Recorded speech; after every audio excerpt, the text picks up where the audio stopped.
એક મજદૂર માણસ હતો. બહુ સમજવા જોઈએ મુખ્ય વાતો છે, બહુ સમજવાની વાતો કહું. એક મજદૂર માણસ યાર એક મજૂર માણસ હતો. રોજ લાકડો કાપવા જાય.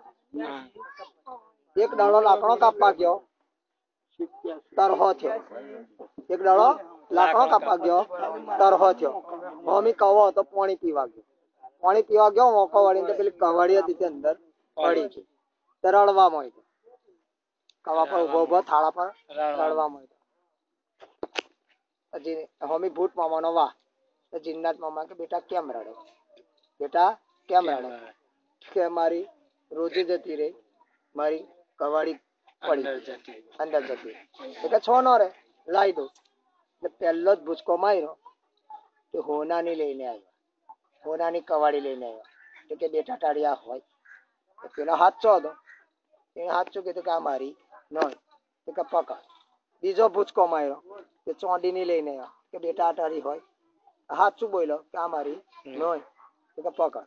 ત્રીજો ભૂચકો માર્યો કે લોખંડની લઈને આવ્યા. કે બેટા આ તારી હોય.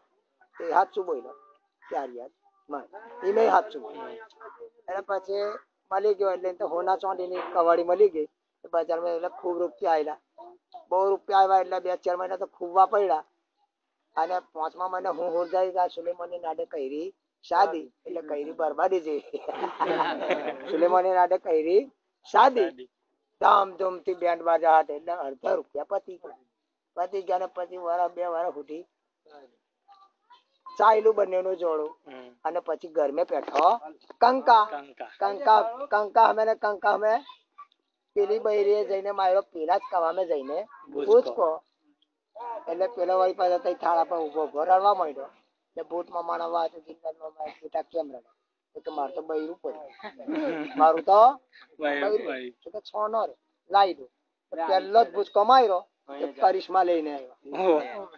પહેલા જ ભૂચકે માર્યો તો હું લઈને આવ્યા? કરિશ્મા લઈને આવ્યા. કે બેટા અટારી હોય. કે આર્યા જ મારી. હું બોલો આર્યા જ મારી. એટલે પેલા મામાએ કીધું કે તું તો પેલો કવાડિયા વાળો ને. હોનાની દીદી હાચું બોલ્યો, ચોંડીની દીદી હાચું બોલ્યો, લોખંડની હાચું. આડો તું પહેલા જ ભૂચકે કરિશ્મા મળી ગઈ એટલે કેમ જુઠ્ઠું બોલ્યો? કે હું એટલા સારું જુઠ્ઠું બોલ્યો. પેલું કવાડિયા જેવું થાય કે પહેલા ભૂચકે હું એવું કે આ મારી ન હોય તો બીજા ભૂચકે તું મને માધુરી લાવી દે. ને ત્રીજા ભૂચકે તું મારી અસલી લાવી દે. જયારે હું એકને ના ગોરવી શક્યો તો તારને કેવી રીતે ગોરાવને એટલી કરિશ્મા લઈ લીધી. હવે પહેલી વાત દિમાગની વાતો છે.